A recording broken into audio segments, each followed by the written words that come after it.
Hi there, I'm Rex King, and today we're talking about Demon City. So, Demon City is the latest film on Netflix. It's from Japan, and it was directed by Shinji Tanaka.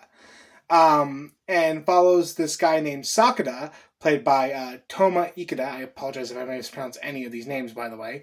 Who is a hitman. And after his last job, he decides to retire and just become a family man. However, his bosses, I guess you would call them, decide to kill him for that. Anyway, they fail to do so. He ends up in a coma for 12 years. He then wakes up and goes on a killing spree of vengeance.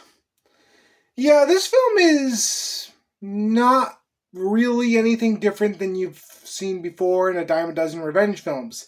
It's just more over the top. And I think that's the point. It's not supposed to be taken all that seriously. We don't get enough time with Sakura as a character before anything, really. He just kind of gets introduced in an action scene. His family ends up dead the next scene. We're supposed to care, I guess, but we don't because that would require, character development that this film is severely lacking.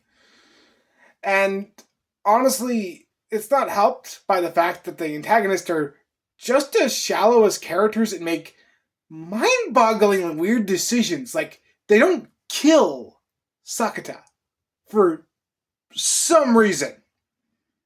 And I don't understand the reason behind that. They decide to keep him alive in that coma for 12 years. And lo and behold, that's kind of the beginning of their downfall, of course. There is a way to do a successful revenge story, but this film definitely doesn't succeed in doing it. This isn't helped by the fact that the action, which should be the centerpiece of the film, is undercut by some weird editing decisions. Now, there are some one-on-one fights that are enjoyable to watch, and there are times when Sakata is just going off on a group of people. That's fun to watch. However, the CGI blood gore is absolutely awful, and the hits just do not feel satisfying as much as they should.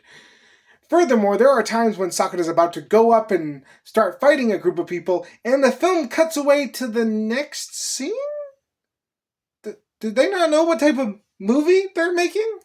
The entire point of a film like this is to have high-octane action set pieces, and this film undercuts a lot of them. And that is a huge problem.